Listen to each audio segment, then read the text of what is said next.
funcionário, como é que eles devem se comportar? O funcionário deve ser aquele chato que quer saber de tudo para a pessoa entrar e aí corre o risco depois do morador também que está esperando um amigo falar assim, nossa, mas só faltou eu fazer o meu convidado aqui, baixar as calças, ele queria revistar tudo. Ou ele tem que ser mais ou menos? Nós estamos numa cidade vertical. Ó Londrina, olha o tanto de prédio. Em cada prédio desses, uma portaria. Sem contar os condomínios de casas, né?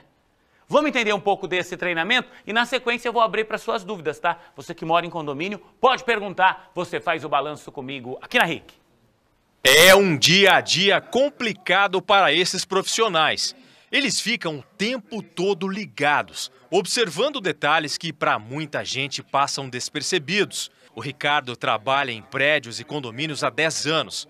Ele conta que já presenciou a ação de bandidos. Uma vez, em frente ao condomínio que eu trabalhava, a moradora estava entrando no condomínio, parou o carro e nessa parada que ela deu em frente ao condomínio, o assaltante veio, abordou ela, puxou ela para fora do carro com violência, catou o carro e saiu. E levou o carro dela embora e ela ficou no chão. E aparentemente esse bandido tinha meio que mapeado o comportamento dela antes. Com certeza, já tinha mapeado ela lá fora, já tinha observado. Ele já foi para isso. O Luiz Carlos também tem grande experiência na área. São muitos anos trabalhando em portarias e vendo as mudanças no comportamento dos criminosos. Ele diz que de uns tempos para cá, os bandidos agem ganhando a confiança dos moradores parados na calçada. Sempre quando eles fazem esse tipo de situações, eles param ao lado, né, do morador, se passando de amigo, né, fica sorrindo, e às vezes o morador até cumprimenta. Aí, nesse momento que eles tentam adentrar no prédio, só que a gente conhecendo já o morador, eu pergunto para ele, essa pessoa está com você, o cidadão? Aí ele fala, não. Daí eu falo, o senhor poderia aguardar um momento para mim anunciar a sua entrada? Aí ele fala que acho que não é esse prédio ele fala que está em prédio errado. Você já deve ter ouvido falar de uma situação assim ou mesmo visto. O morador se aproxima, vai entrar no prédio, ele abre o portão e nesse momento uma pessoa se aproxima e diz: olha, eu vou ali no apartamento da Dona Maria, ela mora no 802, já está tudo bem. Posso entrar junto? Pois é aí que está o perigo. O Leandro dos Santos é especialista em segurança e atua em São Paulo. Esta semana ele está em Londrina dando palestras para porteiros. O especialista diz que a segurança completa de um imóvel depende de uma soma de elementos. Os dispositivos eletrônicos são importantes, mas o treinamento correto dos profissionais da área é fundamental. Nós temos aí três principais alicerces, né? Que é o sistema, o homem e o procedimento. Sistemas têm que ser bem dimensionados a ponto de gerar esse controle, não é? E monitorar justamente os elementos de entrada e saída ou pessoas.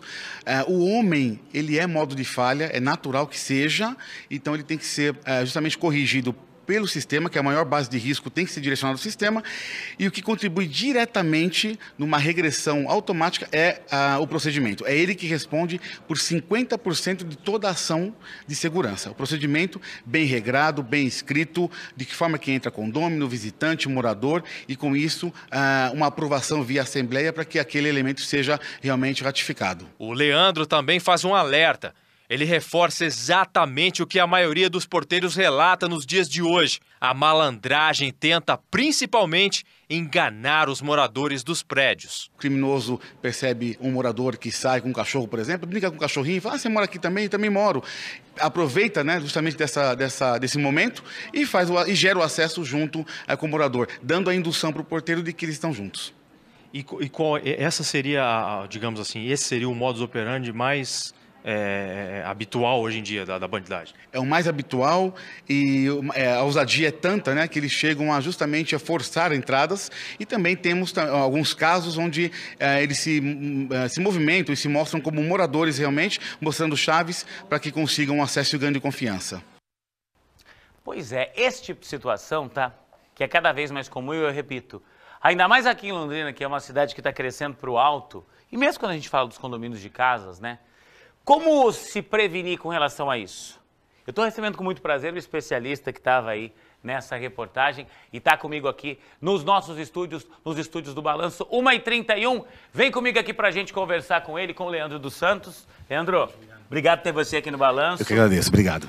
E aí, qual o segredo para isso? Eu acho que o treinamento é fundamental, porque a gente tem muitos condomínios onde se contrata, a gente parte da confiança para contratar para trabalhar num condomínio. E geralmente são os próprios funcionários que já estão lá, ou algum morador que conhece alguém, falando, não, olha, tem o sogro de uma moça que trabalha comigo, ele acabou de se aposentar, e ó, eu acho que ele pode trabalhar na portaria, vai lá e indica. Ah, ó, para ser zelador aqui, tem o fulano ali que trabalhava na empresa lá onde eu trabalho, e agora ele acabou saindo, mas ó, eu achei ele uma boa.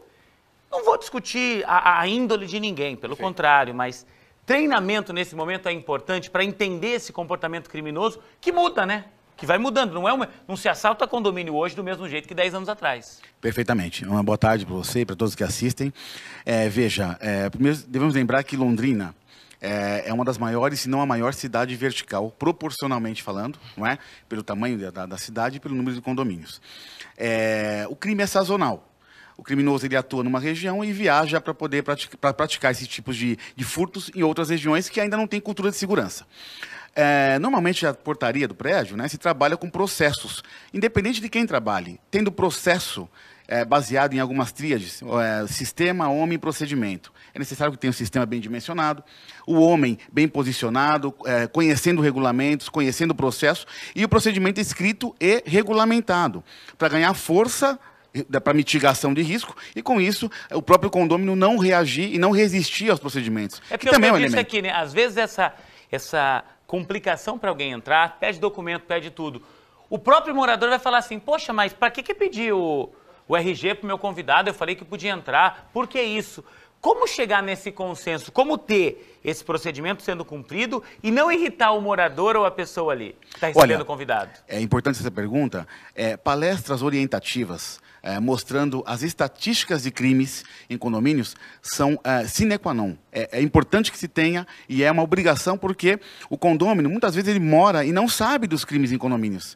Inclusive, a estatística de crime em condomínios só aumenta pelo fato de ser o furto. Né? Eu ouvi uma matéria há pouco também falando do receptador. Né? O furto e a receptação, o binômio do crime, que não existe pena privativa de liberdade, ou seja, não fica preso. Não é? Então você não tem um desmotivador. Deixa eu só dar uma informação rapidinho, Leandro. O nosso Eliandro Piva, que é o cinegrafista que acompanha mais as reportagens no período da tarde para o Cidade Alerta, acabou de dizer, põe a imagem de novo para mim, Alisson, por favor. Essa mulher que foi pega, que foi vista atuando aqui num condomínio na Zona Leste, no Interlagos, ele me disse que, Juliano, ano passado ela foi presa pelo mesmo crime e não ficou na cadeia. É aquilo que você disse. Infelizmente, essa impunidade acaba incentivando essa sequência de crimes, né? Exatamente isso, e o criminoso sabe disso. Não é? E você percebe que as quadrilhas que atuam em condomínios têm diversos modus operandi, falso arquiteto, falso corretor, meninos, né, 12, 13, 14 anos, que ludibriam portarias, são atores. Enganam porteiros, né, mediante a falácia, e com isso ganham confiança, entram no prédio, arrombam apartamentos, subtraem pertences, saem normalmente com bolsas, normalmente entram sem bolsas e saem com bolsas, e vão praticando esse tipo de furto. E quando é qualificado, é pego qualificado, ele responde rapidamente e que fique 1 mês preso, porque qualificou, mas daqui a pouco está na rua novamente praticando novos furtos. Nesse caso aqui, ela foi para um prédio que não tem porteiro. E aí ela usou o quê? Da boa-fé das pessoas. Ela tocou lá um apartamento qualquer e falou, olha, eu vim ver um apartamento no bloco 2, eu tô com a chave aqui que eu peguei com a imobiliária. Você abre o portão para mim? A pessoa abriu, ela entrou, encontrou esse apartamento aberto, com o dono dormindo com o filhinho, levou todos esses pertences, R$600 em dinheiro. Eu sei que muitas imobiliárias, elas entregam a chave na mão da pessoa que quer alugar o apartamento e falam, ó, pode ir lá que eu vou deixar autorizado na portaria. Qual é o correto? Tem condomínio que só deixa entrar se tiver um representante da imobiliária junto. Qual é o procedimento correto? Perfeito. Veja, esse prédio não tem um porteiro e ainda tem um vínculo da interfonia com um apartamento qualquer. Então ele digita em qualquer apartamento, ela toca e essa pessoa, por uma condição de bondade, vai querer abrir. E a gente não pode também creditar a contenção da segurança para o condômino. Ele não tem essa autonomia e não tem esse treinamento. Portanto, prédios que não têm portarias, porteiros, precisam adequar sistemas que façam esse controle de forma remota, Ou seja, existe o homem, mas o homem está numa central remota. Normalmente para reduzir o custo, né? Ou até para ganhar segurança também, porque... Você olha, você não sabe, né? Você olha ali e acha que tem gente, mas não tem, né? Não tem gente. Mas existe uma central que, treinada, é um analista, né? Gera um procedimento e faz as aberturas conforme uma condição de entrada. Ou seja, uma validação, um vínculo dessa pessoa com o proprietário que locou. Deixar essa abertura na mão do morador, você considera arriscado? De forma alguma. O morador não faz contenção nenhuma. Por mais que você fale de contenção, ele acha que está em casa e que não tem obrigação nenhuma de gerar segurança. Com isso, nós temos que eliminar, né, essa responsabilidade do morador e jogar em processos. Processo e o homem. Né? É isso que vai fazer com que você mitigue essas ações criminosas. Deixa eu pedir, por favor, ô Alisson, põe aquela imagem geral da cidade, que tem uma imagem, está na reportagem, não sei se a gente tem na faixa de imagens, que mostra aquele grande número de prédios. Eu vou querer saber de você o seguinte, antigamente morar num apartamento tinha essa seguinte situação, é muito mais confortável morar numa casa, mas eu vou para um apartamento por causa de segurança. Eu vou para um apartamento porque lá eu vou estar tranquilo, eu posso deixar a porta aberta, eu posso ficar sossegado. Essa realidade acabou. Acabou. Infelizmente, a prerrogativa de quem busca um prédio, morar num apartamento, é justamente a segurança. Inclusive, se você pega um prédio qualquer agora e vai até o último andar e vem tentando abrir as portas, metade vai estar aberta. Porque confia realmente numa segurança. Não é? E, infelizmente, mudou. E existe um conceito chamado engenharia social, que é a arte de você enganar, a arte de ludibriar. E os criminosos realmente perceberam isso, e hoje existe até um processo seletivo. E não existe classe social. Prédios C, D, A, não importa. Todos eles são invadidos por criminosos que furtam e utilizam da falácia. Leandro, eu queria muito agradecer a sua presença aqui. Espero contar com você mais vezes, porque, como você disse, a gente está numa cidade vertical, numa cidade cheia de condomínios, e trazer essas recomendações de segurança é sempre muito importante. Ficarei à disposição, eu que agradeço. Muito obrigado.